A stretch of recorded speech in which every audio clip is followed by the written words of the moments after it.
ఎస్తేరు గ్రంథము 2వ అధ్యాయము 9వ వచనాన్ని మనం చదువుకుందాం. నేను చదువుతానండి. ఎస్తేరు గ్రంథము 2వ అధ్యాయము 9వ వచనం.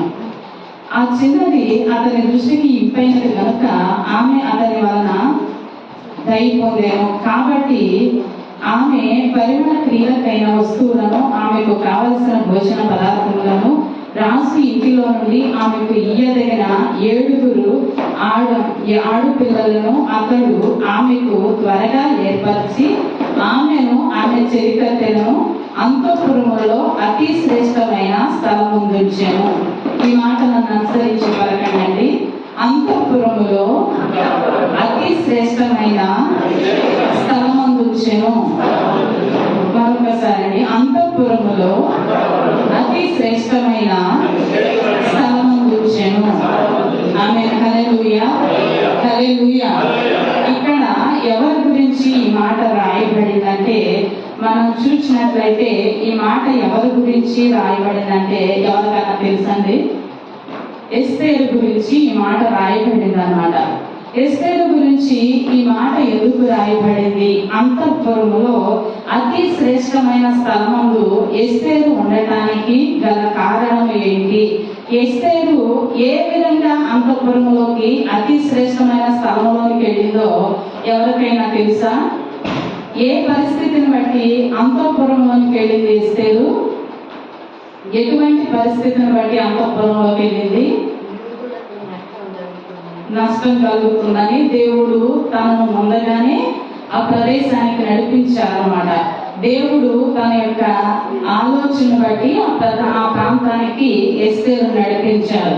అయితే మనం చూసినట్లయితే అంతఃపురంలో అతి శ్రేష్టమైన స్థలం ఉంచడానికి గల కారణం ఏంటంటే, ఇక ఎస్తేరు మంచి స్థితి కలిగి అంతఃపురంలోకి వెళ్ళలేదు, మంచి హోదా కలిగి అంతఃపురంలోకి వెళ్ళలేదు, లేకపోతే రాజుగారి భార్యగా అంతఃపురంలోకి వెళ్ళలేదు, లేకపోతే రాజుగారి కుమార్తెగా అంతఃపురంలోకి వెళ్ళలేదు. కానీ ఎస్తేరు ఏ విధంగా అంతఃపురంలోకి అడుగు పెట్టిందంటే, చెరలో ఉండిన వ్యక్తిగా అంతఃపురంలో అడుగు పెట్టింది. ఆమె హల్లెలూయా, హల్లెలూయా. ఏ విధంగా అడుగు పెట్టింది? చెరలో ఉన్న వ్యక్తిగా అంతఃపురంలో అడుగు పెట్టింది అన్నమాట. చెరలో ఉన్న వ్యక్తిగా అంతఃపురంలో అడుగు పెట్టినప్పుడు చెరలో ఉన్న వారిని ఎక్కడ పెడతారు? బందీలుగా ఉంచుతారు, మానసత్వంలో ఉంచుతారు, లేకపోతే వాళ్ళ ఇష్టం వచ్చిన ప్రదేశాల్లో వాళ్ళు ఉంచుతారన్నమాట. కానీ ఇక్కడ ఎస్తేరు ఏ విధంగా ఉందంటే, ఏ స్థలంలో ఉందంటే అంతఃపురంలో అతి శ్రేష్టమైన స్థలంలో ఉందన్నమాట. ఇది ఎవరి ఏర్పాటు అంటే దేవుని యొక్క ఏర్పాటు. ఆమె హల్లెలూయా, హల్లెలూయా. అంతఃపురంలో అతి శ్రేష్టమైన స్థలంలో ఉండటానికి గల కారణం ఏంటంటే, ఇదంతా మనకు తెలిసిందే. రాజు తన భార్య యొక్క అందాన్ని ప్రజలందరికీ చూపించడానికి రామన్నప్పుడు తను నిరాకరించడాన్ని బట్టి ఆ రాజు భార్యను రాజు వదిలేయటం కారణంగా ఇంకొకరిని ఎవరైనా రాణిగా నేను చేసుకోవాలని చెప్పేసి రాజు ఏం చేస్తారంటే, రాజు దగ్గర ఉన్న వారు ఏం చేస్తారంటే, మిక్కిలి చక్కని కన్యకలను వారు తీసుకొచ్చిన తర్వాత రాజు నా కొరకు కొంతమంది కన్యకలను తీసుకురండి, వారిలో నాకు ఇష్టమైన వారిని, నాకు దయ కలిగిన వారిని నేను ఎన్నుకుంటాను అని చెప్పేసి, నాకు భార్యగా చేసుకుంటానని చెప్పేసి ఇక్కడ రాజు చెప్తాడనమాట. రాజు చెప్పినప్పుడు ఆ యొక్క మాటకు ఆ యొక్క దేశంలో ఉన్న ప్రధానులందరూ లోబడి మంచి ఆ యొక్క దేశంలో ఉన్న ఆ యొక్క 127 సంస్థానాలలో ఉన్న ఆ యొక్క ప్రజలందరినీ, కన్యకలను ఏం చేస్తారంటే తీసుకొచ్చేసి అంతఃపురంలో పెడతారనమాట. పెట్టినప్పుడు ఇక 127 సంస్థానాలలో ఉన్న కన్యకలను వారు తీసుకొచ్చి ఆ యొక్క ఎవరికి అప్పగిస్తారంటే, ఇక్కడ 3వ వచనంలో మనం చదువుకున్నట్లయితే 2వ అధ్యాయము, ఎస్తేరు గ్రంథము 2వ అధ్యాయము 3వ వచనంలో మనం చదువుకున్నట్లయితే, అందు నిమిత్తము సౌందర్యవతులైన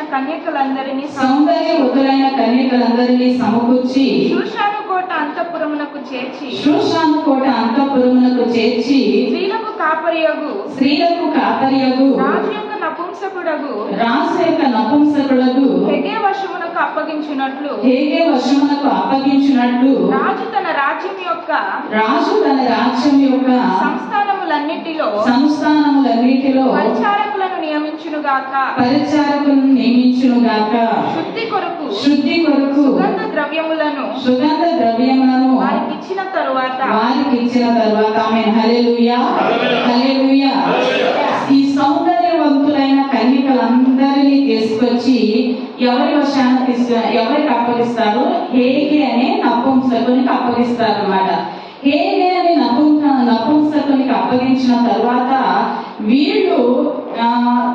వాళ్ళు ఏ విధంగా వెళ్ళారంటే సౌందర్యవతులే, అందగత్తులే, ప్రతి కన్యక మంచి పరిస్థితి కలిగిన వారే. కానీ ఇక వారితో పాటు ఇక ఎస్తేరు కూడా ఉందన్నమాట. ఎస్తేరు కూడా ఉన్నప్పుడు వీరందరినీ తీసుకెళ్లి ఆ యొక్క శంకుడు ఏం చేస్తారంటే హేగే వశమునకు అప్పగిస్తాడనమాట. హేగే వశమునకు అప్పగించినప్పుడు ఈ యొక్క కన్యకలందరూ హేగే వశమునకు అప్పగింపబడిన తరువాత తన్ను తాను హేగేకు సమర్పించుకుంది. అంటే తన్ను తాను హేగేకు అప్పగించుకుంది. ఎవరంటే ఆ కన్యకలందరిలో ఎస్తేరు ఒక్కతే. ఆమె హల్లెలూయా, హల్లెలూయా. అందరూ అప్పగించబడ్డారు, కన్యకలు అందరూ అప్పగించబడ్డారు. కానీ తన్ను తాను అప్పగించుకున్నది ఎస్తేరు ఒక్కటేనమాట. ఎందుకు అప్పగించుకుందంటే ఎస్తేరు తన పరిస్థితి బాగోలేదు. ఎందుకు? చెరలో ఉంది. చెరలో నుండి ఆమె అక్కడ నివసిస్తుంది అన్నమాట. నివసిస్తున్నప్పుడు ఆ యొక్క పరిస్థితిని బట్టి ఎస్తేరు ఏం చేసిందంటే కన్యకలందరూ అప్పగించుకున్నారు, కానీ ఈ యొక్క కన్యక మాత్రం, ఈ యొక్క ఎస్తేరు మాత్రం ఒక ప్రత్యేకంగా హేగేకు సమర్పించుకుంది అన్నమాట. హేగేకు తన్ను తాను అప్పగించుకుంది అన్నమాట. ఆమె హల్లెలూయా, హల్లెలూయా. హేగేకు తన్ను తాను అప్పగించుకున్నప్పుడు తన జీవితం ఏ విధంగా ఉందంటే హేగే వశమున ఉన్న వారందరూ ఏ విధంగా మార్చబడ్డారంటే వాళ్ళకి ఇష్టమైనట్లుగా అలంకరించుకున్నారన్నమాట. హేగే వశమున అప్పగింపబడిన వారు వారికి ఇష్టమైనట్లుగా అలంకరించుకున్నారు. కానీ హేగేకు అప్పగింపబడిన తన్ను తాను అప్పగించుకున్న ఎస్తేరు ఏ విధంగా ఉందంటే ఆ హేగేకు ఇష్టమైనట్లుగా, రాజుకు ఇష్టమైనట్లుగా అలంకరించుకున్నాము. హల్లెలూయా, హల్లెలూయా. అందుకు మనం చూసినట్లయితే అంతఃపురంలో ఎస్తేరు గ్రంథము 2వ అధ్యాయము 11వ వచనాన్ని మనం చదువుకున్నట్లయితే ఎస్తేరు ఎలాగుండెనో అదియు ఆమెకేమి సంభవించును అదియు తెలుసుకొనుటకై అంతఃపురము యొక్క ఆవరణము ఎదుట ప్రతి దినము మొర్దెకై తిరుగులాడుచుండెను. ఆమె హల్లెలూయా, హల్లెలూయా. ఈ మొర్దెకై ద్వారా ఎస్తేరు అంతఃపురంలోనికి వచ్చిందన్నమాట. అంతఃపురంలోనికి వచ్చిన తర్వాత చెరలో నుండి ఈ యొక్క మొర్దెకాయి, ఎస్తేరు వీళ్ళందరూ చెరలో ఉన్నవారే. మొర్దెకాయి ఎస్తేరును అంతఃపురంలో ఉన్నప్పుడు ఏ విధంగా చూడాలనుకుంటున్నాడంటే ఒక మంచి స్థితిలో చూడాలనుకున్నాడు అన్నమాట. అందుకని అటువంటి పరిస్థితిలో ఎస్తేరుకు ఏమి జరుగుతుందో, ఎస్తేరు ఎలా ఉంటుందో, ఎస్తేరు ఎలా అలంకరింపబడతాదో, ఎస్తేరు ఏ విధంగా మార్చబడతాదో, ఎస్తేరును బట్టి అతడు ఏం చేస్తున్నాడంటే ప్రార్థన చేస్తూ అంతఃపురం యొక్క ఆవరణంలోనే సంచరిస్తున్నాడు అన్నమాట. ఆమె హల్లెలూయా, హల్లెలూయా. అటు ఇటు ప్రతి దినము, ఒక్కరోజు కాదన్నమాట, ప్రతి దినము అటు ఇటు ఎస్తేరు ఎప్పుడైతే అంతఃపురంలో అడుగు పెట్టిందో, అంతఃపురంలో అడుగు పెట్టిన దగ్గర నుంచి మొర్దెకై ఏం చేస్తున్నాడంటే ప్రతి దినము అంతఃపురం ఆవరణంలో అటు ఇటు తిరుగుతూ ఉన్నాడన్నమాట. తిరుగుతూ ఒట్టిగా తిరగట్లేదు ఆయన, లేకపోతే ఒట్టిగా అక్కడ ఆ ప్రాంతంలో సంచరించట్లేదు, ఒట్టిగా తన సమయాన్ని వృధా చేయట్లేదు. కానీ మొర్దెకై ప్రార్థన చేస్తూ, ఎస్తేరు గురించి ప్రార్థన చేస్తూ, యూదులకు మంచి మంచి రోజులు రావాలి అని, యూదులు మంచి స్థితిలో ఉండాలి అని చెప్పేసి ప్రార్థన చేస్తూ ఎస్తేరు గురించి ఆ యొక్క ఆవరణంలో తిరుగుతున్నాడు అనమాట. ఆమె హల్లెలూయా, హల్లెలూయా. ఈ ఎస్తేరు అంతఃపురంలో అతి శ్రేష్టమైన స్థానం ఉంచబడింది. అదే విధంగా ఆ యొక్క అంతఃపురంలో అతి శ్రేష్టమైన స్థానంలో ఉంచబడిన ఎస్తేరు నిమిత్తమై ఈ యొక్క మొర్దెకై ప్రతి దినము అంతఃపురం ఆవరణంలో ప్రార్థన చేస్తూ తిరుగుతున్నాడు అన్నమాట. ఆమె హల్లెలూయా, హల్లెలూయా. ప్రార్థన చేస్తూ తిరిగినప్పుడు ఇక ఎస్తేరు జీవితం ఏ విధంగా మార్చబడుతుందంటే అతనికి ఒక దిగులు ఉందన్నమాట. ఎందుకంటే ఎస్తేరు యొక్క తల్లిదండ్రులు చనిపోయారు, నేను పెంచుతున్నాను ఆ బిడ్డను, ఆ బిడ్డ జీవితం ఎలా ఉంటుందో, ఆ బిడ్డ పరిస్థితి ఎలా ఉంటుందో, ఆ బిడ్డ ఏ విధంగా మార్చబడుతుందో అని చెప్పేసి చూడాలని చెప్పేసి తనకు ఒక దిగులు అనేది, భయం అనేది ఉంటుంది అన్నమాట. ఇప్పుడు మనకు కూడా అంతే కదా, మన బిడ్డల పరిస్థితి ఎలా ఉంటుందో, ముందున్న పరిస్థితి ఎలా ఉంటుందో, మన బిడ్డలు ఏ పరిస్థితిలో ఉంటారో, మన బిడ్డల జీవితం ఏ విధంగా ఉంటుందో అని చెప్పేసి మనం కూడా భయపడతా ఉంటాం అన్నమాట. కానీ యొక్క మొర్దెకై ఏం చేశాడంటే అంతఃపురంలోకి వెళ్ళిన ఎస్తేరు విషయమై, అతి శ్రేష్టమైన స్థలమందు ఉంచబడిన ఎస్తేరు విషయమై ఏం చేస్తున్నాడంటే ప్రార్థన చేస్తున్నాడు అన్నమాట. ఆమె హల్లెలూయా, హల్లెలూయా. అంతఃపురంలోకి వెళ్ళింది కదా, వదిలేసేయొచ్చు కదా అని చెప్పేసి తను వదిలేయలేదన్నమాట. ఎందుకు వదిలేయలేదంటే తను వదిలేస్తే తన జీవితం తను జీవిస్తుంది కదా, రాజు దగ్గరే ఉంటుందో, లేకపోతే రాజుకు భార్యగానే ఉంటుందో, లేకపోతే రాజు దగ్గర పనిచేసే వారిలో ఒక పనికత్తిగా ఉంటుందో, లేకపోతే ఆ యొక్క అంతఃపురంలో ఏ ఊడ్చేదిలా ఉంటుందో, లేకపోతే ఏ విధంగా ఉంటుందో, ఆ చెరలో ఉన్న ఆ యొక్క స్త్రీ ఎస్తేరు ఏ విధంగా ఉంటుందో అంతఃపురంలోకి వెళ్ళిందిగా మొత్తానికి అని చెప్పేసి మొర్దెకై వదిలిపెట్టలేదు అనమాట. వదిలిపెట్టకుండా ఆ బిడ్డ జీవితం ఉన్నతమైన స్థితిలోనికి వెళ్ళాలి, అతి శ్రేష్టమైన స్థితిలోనికి వెళ్ళాలి. ఆ బిడ్డ అంతఃపురంలో ప్రవేశించిన బిడ్డ మరలా ఒట్టి స్థితిగా వెనకకి తిరిగి రాకూడదు అని చెప్పేసి ప్రార్థన చేస్తూ ఉన్నాడు అన్నమాట. ఆమె హల్లెలూయా, హల్లెలూయా. ప్రార్థన చేస్తూ ఉన్నప్పుడు ఇక ప్రార్థన దేవుడు ఏం చేశాడంటే దేవుడు ఆలకించాడు అన్నమాట. మన దేవుడు ప్రార్థన ఆలకించే దేవుడు.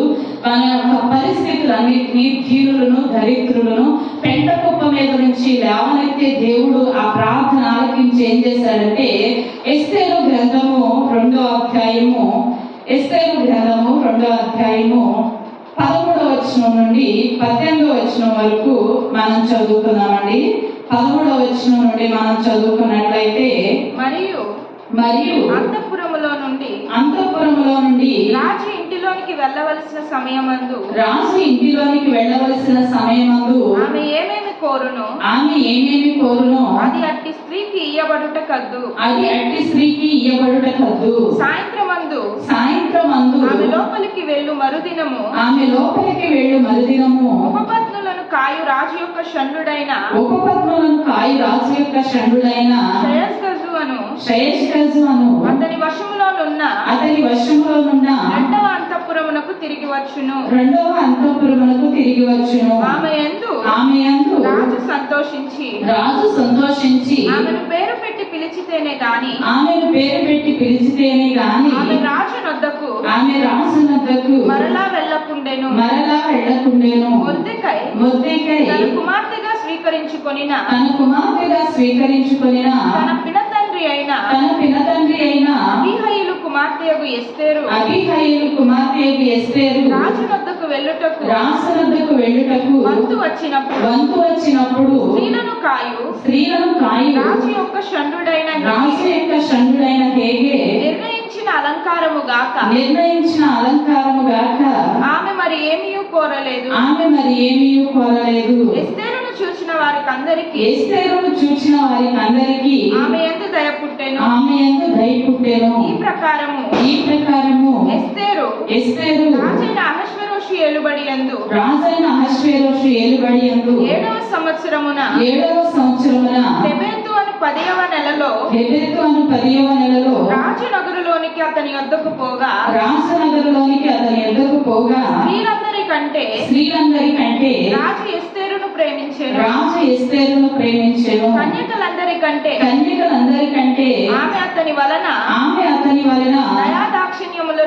దయాదాక్షిణ్యములను పొందెను. అతడు రాజు కిరీటమును ఆమె తల మీద ఉంచి ఆమెను వష్టికి బదులుగా రాణిగా నియమించాడు. ఆమె హల్లెలూయా, హల్లెలూయా. అంతఃపురంలోకి వెళ్ళిన ఈ యొక్క ఎస్తేరుతో పాటు అనేక మంది కన్యకలు వెళ్ళారు కదా. ఈ కన్యకలందరూ హేగే వశమునకు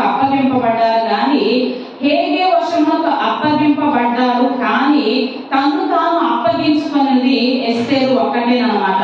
అందరూ అప్పగింపబడ్డారు కానీ హేగేకు తను తాను అప్పగించుకున్నది ఎవరు? ఎస్తేరు ఒక్కటేనమాట.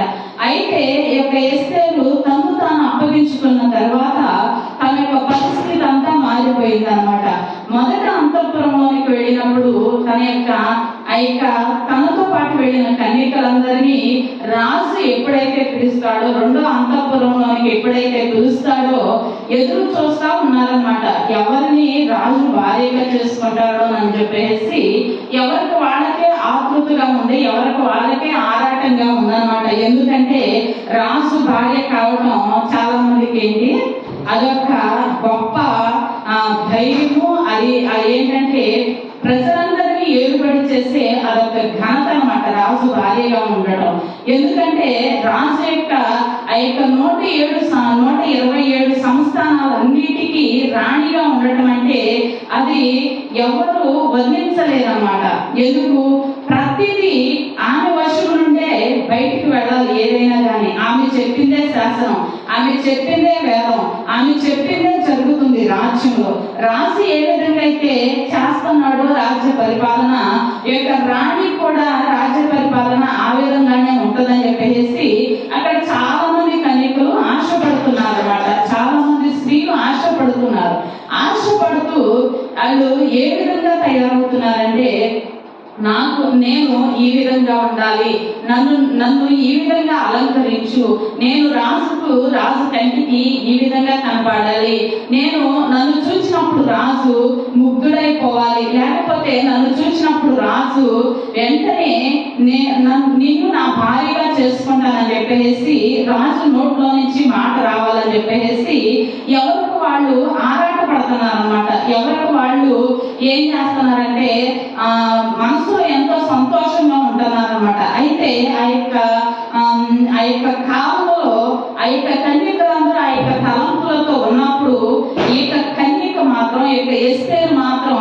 ఏ విధంగా తను అప్పగించుకుందంటే హేగే వశమునకు రాజుకి ఏ విధంగా రెడీ అయితే ఇష్టమో ఆ విధంగా నన్ను రెడీ చేయి, ఏ విధంగా ఉండటం ఇష్టమో రాజుకి, ఏ విధంగా అయితే రాజు కంట్లో పడతానో ఆ విధంగా నన్ను రెడీ చేయని చెప్పేసి హేగేకు మాట ఇచ్చింది అన్నమాట. మాట ఇచ్చినప్పుడు అది ఏంటంటే తను తాను అప్పగించుకోవడం అన్నమాట. తన సొంత పెత్తనం అక్కడ చేయలేదు, తన సొంత ఆలోచన అక్కడ చెప్పలేదు, తన స్వబుద్ధిని తను ఆధారం చేసుకోలేదన్నమాట. అక్కడ ఏం చేసిందంటే హేగేకు అప్పగించుకుందన్నమాట.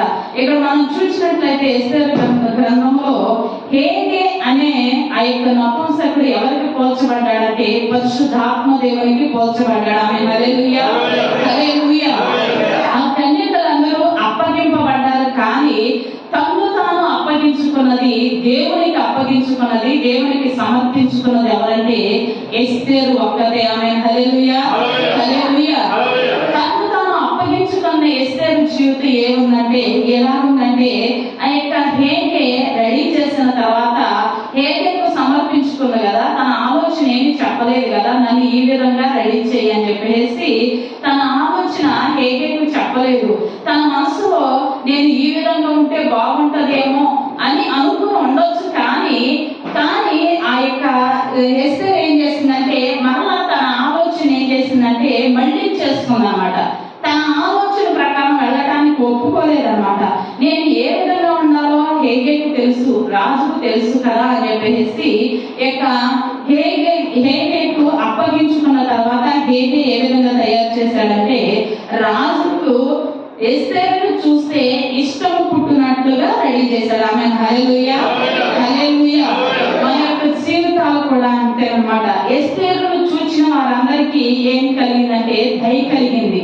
రాజుకు దయాదాక్షిణ్యములు కలిగినాయి అన్నమాట. ఎస్తేరును చూసినప్పుడు మన యొక్క జీవితాలు, మన కుటుంబ పరిస్థితులు కూడా ఏ విధంగా ఉన్నాయంటే, మనము అప్పగింపబడుతున్నాం కానీ మనలో మనం దేవునికి అప్పగించుకోవడం మనకు తెలియట్లేదన్నమాట. మనలో మనం దేవునికి అప్పగించుకున్నప్పుడు మన పరిస్థితులు మార్చబడతాయి, మన కుటుంబ పరిస్థితులు మార్చబడతాయి అన్నమాట. ఆమేన్. హల్లెలూయా, హల్లెలూయా. మనలో మనం దేవునికి అప్పగించుకున్నప్పుడు, నీ చిత్త ప్రకారంగా నన్ను నడిపించు, నీ చిత్తం చొప్పున నన్ను మలుచు, నీకు ఇష్టమైనట్లుగా నన్ను విరువు అని చెప్పేసి దేవుని దగ్గర ప్రార్థించే విధానము మనకు తెలియట్లేదన్నమాట.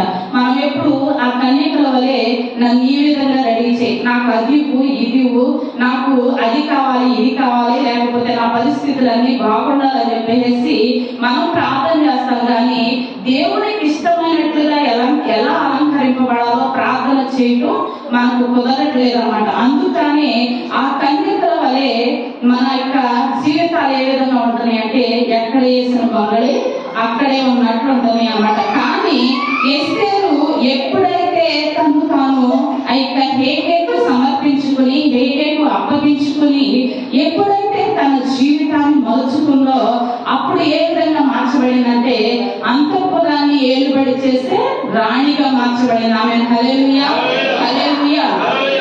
రాజుకు దయాదాక్షిణ్యం కలిగినట్లుగా ఎస్తేరు మార్చబడింది అన్నమాట. ఆమేన్. హల్లెలూయా, హల్లెలూయా. మనం పరిశుద్ధాత్మ దేవునికి అప్పగించుకున్నప్పుడు, పరిశుద్ధాత్మ దేవునికి మన జీవితాలను సమర్పించుకున్నప్పుడు, పరిశుద్ధాత్మ దేవుని ద్వారా, దేవుని చిత్తము ద్వారా మనం నడిపించబడుతున్నప్పుడు దేవుని యొక్క దయాదాక్షిణ్యాలు మన మీదకి వస్తాయి, మన కుటుంబం మీదకి వస్తాయి, మన బిడ్డల మీదకి వస్తాయి, మన యొక్క ప్రతి పరిస్థితి మీదకి వస్తాయి అన్నమాట. ఆమేన్. హల్లెలూయా, హల్లెలూయా.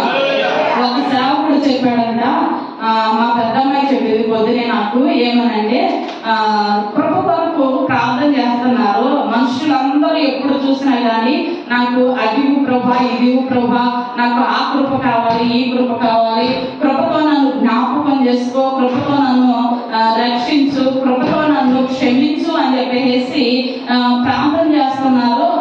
ఒక్కడ కూడా నీకు ఇష్టమైనట్లుగా నన్ను మంచు ప్రభా అని ఎవరో ప్రార్థన చేయట్లేదు అని చెప్పేసి దేవుడు అంట ఆ సేవకుని దగ్గర బాధపడుతున్నాడంట.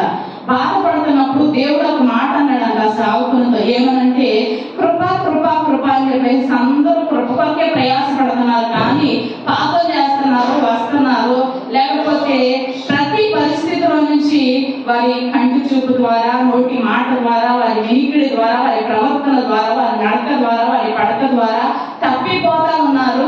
మరలా తిరిగి నా ఎదురుకు వచ్చి కృపతో నన్ను క్షమించు ప్రభా, నీ కృప చూపించు ప్రభా అని చెప్పేసి అంటున్నారు. మళ్ళీ మరలా వెళ్ళి పంది బురదలో దొరికినట్లుగా అదే పని చేస్తున్నారు.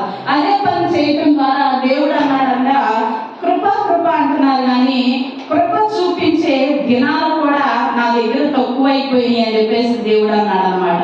ఎందుకు అంత బాధ దేవుడు పడుతున్నాడంటే, కృపాకాలం గడిచిపోయిందంటే శ్రమల కాలం అనేది స్టార్ట్ అవుతుంది అన్నమాట. ఈ కృపాకాలంలో మనం ఉన్నప్పుడే ఏం చేయాలంటే, దేవుని కృపను పొందుకున్న మనము మరలా ఆ బురదలో దొరలకుండా, ఆ తప్పు చేయకుండా, ఆ పాపము చేయకుండా ఏం చేయాలంటే మనల్ని మనం కాపాడుకోవడానికి ప్రయాసపడాలన్నమాట. అంతేకాని మరలా నీ కృపతో నన్ను క్షమించు ప్రభా, కృప చూపించు ప్రభా అని చెప్పేసి మరలా వెళ్ళి అదే పాపం చేస్తే దేవుడు అంటున్నాడు, కృప కూడా నా దగ్గర తక్కువైపోతుంది. అందరూ కృప కోసమే పరిగెత్తుతున్నారు, కానీ నా యొక్క ప్రేమ కొరకు, లేకపోతే నీకు నచ్చినట్లుగా నన్ను మలుచు ప్రభా అని అడగటం ప్రజలకు తెలియట్లేదు. నాకు నచ్చినట్లుగా ప్రజలు నడవటం వారికి తెలియట్లేదు అని చెప్పేసి సావుకుడి దగ్గర దేవుడు బాధపడ్డాడంట.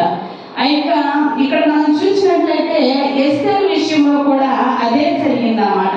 ఏం జరిగిందంటే, కృప కొరకు అందరూ వారిని వారు అప్పగించుకున్నారు, కానీ అందరూ అప్పగింపబడ్డారు కానీ తను తాను అప్పగించుకున్నది మాత్రం ఎస్తేరు ఒక్కదేనమాట. ఆ విధంగా ఎస్తేరు ఏ విధంగా అయితే అప్పగించుకుందో, ఎస్తేరు జీవితం ఏ విధంగా మారింది, దేవుని యొక్క దయాదాక్ష దయాదాక్షిణ్యాలు ఆమె మీదకు వచ్చినట్లుగా తన జీవితం మార్చబడింది అనమాట. ఆమె హల్లెలూయా హల్లెలూయా. ఇక్కడ రాజు ఏం చేశాడంటే రాజ కిరీటాన్ని ఆమె మీద ఉంచాడు అనమాట. తనకి ఎంతో ఘనత కదా రాజ కిరీటం. ఒక చెరలో ఉన్న వ్యక్తి చెరలో బంధింపబడి ఆ యొక్క ప్రాంతానికి వెళ్ళిన వ్యక్తి, ఆ యొక్క దేశానికి వెళ్ళిన వ్యక్తి ఆ విధంగా మార్చబడటం అంటే తనకి ఎంత ఘనతో కదా. ఆ యొక్క ఘనతను బట్టి ఆ యొక్క ఎస్తేరుకే కాదు యూదులందరికీ కూడా మహా సంతోషం. ఆమె హల్లెలూయా హల్లెలూయా. ఎందుకంటే చెరలో ఉన్న వారికి కూడా నిరీక్షణ అనేది ఉంటది అనమాట.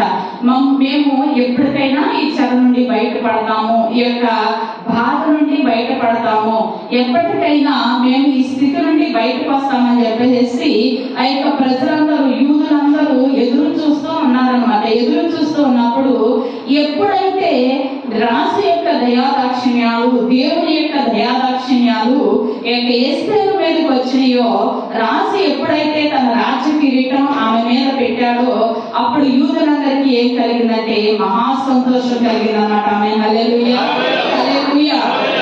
తను తాను అప్పగించుకున్న ఎస్తేరు ఆ విధంగా దీవించబడింది. మనం చూసినట్లయితే యోహాను సువార్త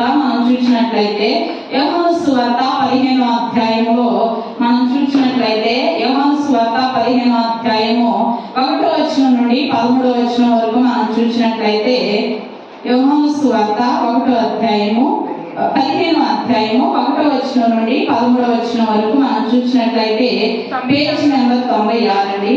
క్రొత్త నిబంధన యోహాను సువార్త 15వ అధ్యాయము 1వ వచనం నుండి. నేను నిజమైన ద్రాక్షావల్లిని, నా తండ్రి వ్యవసాయకుడు, నాలో ఫలింపని ప్రతి తీగెను ఆయన తీసి పారవేయును, ఫలించు ప్రతి తీగె మరి ఎక్కువగా ఫలింపవలెనని దానిలోని పనికిరాని తీగలను తీసివేయును. నేను మీతో చెప్పిన మాటను బట్టి మీరు ఇప్పుడు పవిత్రులై ఉన్నారు. నా యందు నిలిచియుండుడి, మీ యందు నేనును నిలిచియుందును. తీగ ద్రాక్షవల్లిలో నిలిచి ఉంటేనే గాని దానంతట తానే ఎలాగూ ఫలింపదో అలాగే నా యందు నిలిచి ఉంటేనే గాని మీరును ఫలింపరు. ఒకసారి ఆగుదామండి. ఇక్కడ ఏమని చెప్పాడు? తీగ ద్రాక్షావళిలో ఉంటేనే గాని ఎలాగూ ఫలింపదో అలాగే నా యందు మీరు నిలిచి ఉంటేనే గాని అలాగూ ఫలింపరు అని చెప్పేసి దేవుడు చెప్పారనమాట. ఎందుకు చెప్తున్నారంటే ఇక్కడ ఇప్పుడు ఒక ద్రాక్ష చెట్టు ఉందండి. ఆ ద్రాక్ష చెట్టులో ఒక అంటు కట్టబడిన తీగలు అంటు కట్టబడినప్పుడు ఎక్కడికైనా ఆ యొక్క తీగలు వెళతా ఉంటాయి అన్నమాట. ఎంత దూరమైనా ఈ బ్రతికి వెళతా ఉంటాయి అన్నమాట. ఎప్పుడైతే ఆ ద్రాక్ష తీగలో ఆ ద్రాక్ష చెట్టు నుండి తీగ వేరు చేయబడదో లేకపోతే ఏదైనా ఆ యొక్క త్రుంచబడటమే గాని లేకపోతే ఎండిపోవటమే గాని ఎప్పుడైతే చేయబడిందో అప్పుడు దానికి ఫలింపు ఉంటుందా? ఉండదు. మరి ఇంకోటి ఏంటంటే అది ఎందుకైనా పనికొస్తుందా? ఎందుకు పనికిరాదు. అది ఏ విధంగా ఉంటుందంటే మనుషుల చేత తొక్కబడటానికి కాల్చబడటానికే గాని అది దేనికి పనికిరాదు అన్నమాట. తీగ ద్రాక్ష చెట్టు నుండి వేరైతే అది మనకు ఎందుకు ఉపయోగపడదు అన్నమాట. అలాగే దేవుని నుండి మనం వేరైతే ఎందుకు ఉపయోగపడం? ఇటు మనగా ఉపయోగపడం, దేవునికి ఉపయోగపడం, మన కుటుంబానికి ఉపయోగపడం అన్నమాట. ఎప్పుడైతే దేవుని హత్తుకొని ఉంటామో, ఎప్పుడైతే దేవుని యందు నిలిచి ఉంటామో, ఎప్పుడైతే దేవుని ఆజ్ఞను బట్టి మనం నడుస్తామో అప్పుడే మనం ఏ విధంగా ఉంటామంటే ఫలిస్తామన్నమాట. ఆమె హల్లెలూయా. ఎస్తేరు ఏ విధంగా ఉంది? కన్ను తాను అప్పగించుకొని ఫలించింది అన్నమాట. ఆ కన్యకల వలె వారికి వారుగా సమర్పించుకున్నట్లుగా వారి ఆలోచన చేత వెళ్ళినట్లుగా ఎస్తేరు కూడా చేసినట్లయితే ఫలించేది కాదు. ఎస్తేరు జీవితం అలా ఉండేది కాదనమాట. అదేవిధంగా ఇక్కడ ద్రాక్షవల్లిలో తీగ నిలిచి ఉంటేనే కానీ ఆ విధంగా ఫలింపదని చెప్పేసి దేవుడు చెప్తున్నారు అనమాట. మళ్ళీ అక్కడి నుంచి చదువుదామండి. ద్రాక్షవల్లిని నేను, తీగలు నిలిచియుండునో ఎవడు నా యందు నిలిచియుండునో నేను ఎవని యందు నిలిచియుండునో నేను ఎవని యందు నిలిచియుండునో వాడు బహుగా ఫలించును. వాడు బహుగా ఫలించును. నాకు వేరుగా ఉండి మీరేమీయూ చేయలేరు. ఆమేన్. హల్లెలూయా, హల్లెలూయా. ఇక్కడ మనం చూసినట్లయితే నాకు వేరుగా ఉండి మీరేమీ చేయలేరు అని చెప్పేసి దేవుడు ఖచ్చితంగా చెప్తున్నారు అన్నమాట. మీరు లోకంలో ఒక అడుగు, దేవునిలో ఒక అడుగు, లేకపోతే ఏ టైంలో ఏ వాతావరణానికి ఆ గొడుగు పెట్టినట్లయితే మీ జీవితాలు ఎలా ఉండో ఫలభరితంగా ఉండవని చెప్పేసి దేవుడు ఖచ్చితంగా చెప్తున్నారు అన్నమాట. నాకు వేరుగా ఉండి మీరేమీ చేయలేరు, మీరేది చేసినా ఫలించదని చెప్పేసి దేవుడు ఖచ్చితంగా చెప్పేస్తున్నారు అన్నమాట. తర్వాత చదువుదాము. ఎవడైనాను నా యందు నిలిచి ఉండని ఎడల వాడు తీగ వలె బయట పారవేయబడి ఎండిపోవును. మనుషులు అట్టి వాటిని పోగు చేసి అగ్నిలో పారవేతురు. అవి కాలిపోవును. నా యందు మీరును మీ యందు నా మాటలను నిలిచి ఉండిన ఎడల నీకేది ఇష్టమో అడుగుడి, అది మీకు అనుగ్రహింపబడును. మీరు బహుగా ఫలించుట వలన నా తండ్రి మహిమపరచబడును. ఇందువలన మీరు నా శిష్యులగుదురు. ఆమేన్. హల్లెలూయా, హల్లెలూయా. ఇక్కడ చెప్తున్నాడు అన్నమాట దేవుడు, మీరు నాలో నిలిచి ఉండకపోతే అది మనుషుల చేత త్రొక్కబడిన జీవితం అయిపోద్ది. ఇప్పుడు దేవుడు మనల్ని వదిలిపెట్టాడంటే సాతానుడు మనల్ని ఏ విధంగా ఆడుకుంటాడంటే ఒక ఫుట్బాల్ లాగా ఆడుకుంటాడు అనమాట. ఫుట్బాల్ లాగా ఆడుతున్నప్పుడు మన పరిస్థితి మనకే అర్థం కాదు, ఎందుకు ఈ పరిస్థితి నాకు వచ్చింది అని చెప్పేసి తలబాదుకున్నా కానీ మన పరిస్థితి మనకు అర్థం కాదు. ఎందుకంటే అర్థం కానట్టు చేస్తాడు సాతానుడు. దేవుళ్ళ నుంచి మనం ఒక్క ఎంత చిన్న రవ్వంత బయటకు వచ్చినా గానీ మన జీవితాలు రవ్వంత బీటలు బారినా గానీ సాతానుడికి ఏంటంటే మహాలోకు అన్నమాట. ఆడు ఎట్లా ఆడుకుంటాడంటే ఫుట్బాల్ ఆడుకున్నట్టు ఆడుకుంటాడు అన్నమాట. దేవుడు ఇక్కడ ఖచ్చితంగా చెప్తున్నాడు, మీరు నా యందు నిలిచి ఉండండి, నేను మీ యందు నిలిచి ఉంటాను. ఇక్కడ అప్పగించుకోబడిన తను తాను అప్పగించుకున్న ఎస్తేరు వలె నిలిచి ఉంటే ఎస్తేరు యొక్క జీవితం ఏ విధంగా వర్ధిల్లిందో అదే విధంగా మీరును వర్ధిల్లుతారు. మీరు లోకంలో ఒక అడుగు, దేవునిలో ఒక అడుగు అలా వేయద్దు. భక్తి అనేది ఏదో దాన్ని భక్తిని చేస్తూ దాని శక్తిని ఆశ్రయించిన వారిగా అయిపోయింది అన్నమాట క్రైస్తవుల జీవితం. భక్తి చేస్తున్నారు కానీ ఏదో అన్యులు కూడా విగ్రహారాధన చేస్తున్నారు కానీ వాళ్ళు ఏం చేస్తారు, వాళ్ళ ఇష్టానుసారంగా జీవిస్తారు అన్నమాట. క్రైస్తవ జీవితం కూడా అలా అయిపోయింది అన్నమాట. భక్తి చేస్తున్నారు కానీ వారి ఇష్టానుసారంగా జీవిస్తున్నారు అన్నమాట. దేవునికి ఇష్టమైనట్లుగా జీవించట్లేదు, వారి ఇష్టమైనట్లుగా జీవిస్తున్నారు అన్నమాట. అదే ఇక్కడ ఆ కన్యకలందరూ వారి ఇష్టమైనట్లుగా జీవించారు కాబట్టి దీవించబడలేదు. ఎస్తేరు తను తాను అప్పగించుకుని జీవించింది కాబట్టి దీవించబడింది. ఆమేన్. హల్లెలూయా, హల్లెలూయా. మనము బహుగా ఫలిస్తే మనం ఫలించడం వలన దేవుని కంట మహా సంతోషం అంట, మహా ఆనందం అంట. మన సంతోషం పరిపూర్ణం కావాలని దేవుడు మనల్ని ఆయన యందు నిలిచి ఉండమని బ్రతిమలాడుకుంటున్నారు కానీ అది మనకు అర్థం కావట్లేదు. మనం అనుకుంటున్నాము, దేవుడా నీకేం తెలుసు, మాకంటే మా ఆలోచన కంటే నీకు ఎక్కువ తెలుసా, మా ఆలోచనల కంటే నీకు ఎక్కువ తెలుసా, మేము ఆలోచన చెప్తే మేము చెప్పినట్టు నువ్వు చేయాలన్నట్టు ప్రవర్తిస్తాం. కానీ ఆ విధంగా కాకుండా ఇక్కడ ఎస్తేరు ఏ విధంగా తను తాను అప్పగించుకుందో ఆ విధంగా మనం దేవుడికి అప్పగించుకున్నట్లయితే మనం సంతోషం పరిపూర్ణమగునట్లుగా దేవుడు మన యందు నిలిచి ఉండి తన యొక్క కార్యాలను మనకు చేస్తారనమాట.